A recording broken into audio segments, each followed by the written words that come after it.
Hi guys, welcome back to my channel, Shami Eats and Treats. Click on that subscribe button and get ready because today we'll be making Rice Krispie treats.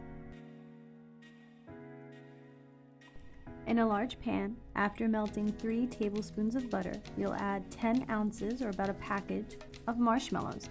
Keep stirring so this way they melt evenly. Now we'll slowly add in 6 cups of Rice Krispies cereal.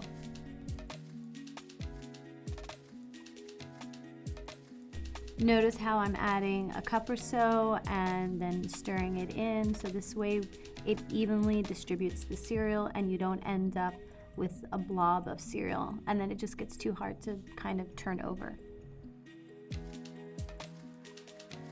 Now in a greased Pyrex or lasagna pan, let's flatten those out.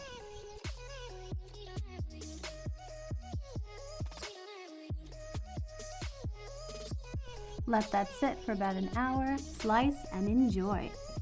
I hope you enjoyed this video, and even more, I hope you enjoyed this recipe. If you did, I hope you'll give it a thumbs up, comment, and be sure to subscribe for more recipes.